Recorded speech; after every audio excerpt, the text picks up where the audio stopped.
So I've done so many videos about DistroKid. I have the entire playlist listed below in the description. And roughly about 75 to 80% of the comments I get on all those videos revolve around one idea, artwork. And even more specifically, artwork being rejected. So many comments saying, hey Mark, my artwork keeps getting denied by DistroKid, like what do I do?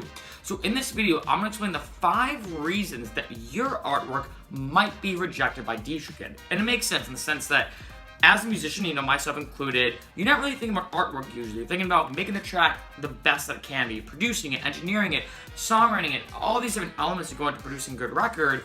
And you're not usually thinking too much about, okay, make sure I have all these, logistics fit into place for this album cover, or single cover, or whatever you're releasing, right? So make sure that when it comes to you releasing a track on DistroKid, make sure to avoid these 5 common mistakes. Number 1, your artwork is too small. So the optimal size is 3000 by 3000 pixels. That's what you should shoot for. If it's a little bit under, a little bit smaller than that, that's okay. But a big reason your artwork could be rejected is just the fact that it's too small. In addition to, things like resizing will also get you rejected. So for example, let's say your artwork comes out to be 500 by 500 pixels. And you're like, oh shoot, my artwork is too small. But you know what? I'll just bump up the pixels, so therefore I'll resize it from 500 by 500 to 2500 by 2500. And yeah, even though that your album cover might be a good size, it's clearly just been warped and stretched like crazy and resized, and it looks horrible. So stores will reject that. Number 2, it's not a square. So like I said in part 1, 3000 by 3000 pixels is the optimal size and the dimension too. So make sure it's the exact same height and length for an album cover. Basically, a square. Now, this is super important. Let's see, if you're taking the picture yourself, if you're hiring a photographer to take a picture, if let's say you're buying a picture online that you have all the rights to, whatever the case is, just make sure that before you even maybe put your artist name on there, or the title of the track, or the album, or the EP, or whatever, to make sure that you resize that picture to make sure it's an absolute square. Number 3, no social media links. This is a big one, and this is one that I've seen a lot of artists get rejected for. They don't want, iTunes, Amazon, all these different stores, they don't want to see, oh, check out my Twitter here, or my Facebook, or my whatever, Avoid all social media links, avoid all, basically links to your website. All that should be on your album cover is essentially the name of you, the artist, maybe people that you might be featuring in the track, and the title of the track.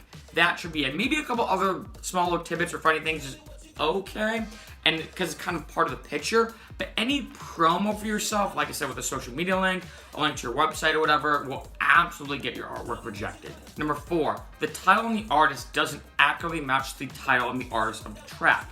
And here's what I mean. What you say on that album cover has to be 100% accurate with what you're releasing.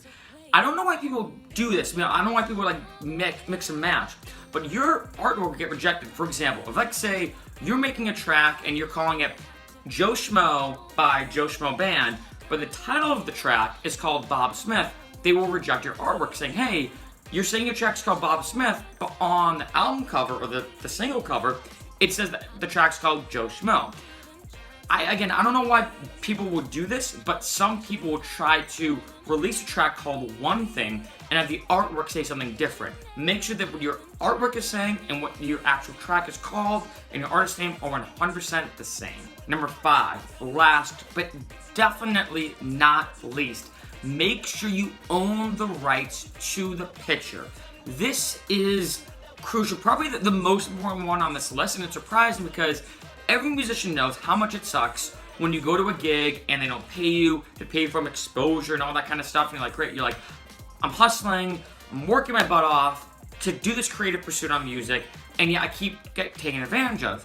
Yet those same musicians will go steal a picture from a photographer who's doing the same thing and not give them any credit or not even reach out to them to try to get the rights to the picture, so on and so forth. Your album or your single will actually get taken out of stores if, let's say, that picture that you use, you don't have the rights to it. Especially, let's say, if a photographer happens to see your single and they're like, wait a minute, I took that picture. I never gave him or her rights to it.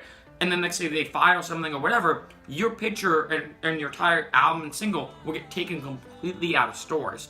So make sure that you have the rights to it, and there's a couple ways to do that. Either one, take it yourself, two, hire a photographer or reach out to a photographer. Like say, be like, oh wow, I really like this image this photographer took. Maybe reach out to them, maybe throw them some money, maybe you give them a shout out in some of the description. I don't know, you can work something out. And the third thing is you can download a free, royalty-free image. Sounds like a bit of a tongue twister, a little bit redundant, but if you go on a site like Pixabay, and I will link this below it if you want to check it out, essentially all the images there are free for complete commercial use. Now, let's say if none of those images, like say, apply to you, you can always download an image, like a stock image, that's royalty-free, meaning that you can't get it for free, but if you pay $3, now you can have the commercial rights to it and use it for your track. This is a big thing too. Make sure there's no watermarks on your image too. Like there have been people who have gotten rejected because they've essentially pirated a picture that has the clear watermarks on the picture, and DistroKid's been like, okay, you clearly just stole this picture. Like just pay the $5 or $10 or whatever it costs for the image, or just take one of your own, or just go on a site like Pixabay and download a free royalty-free image.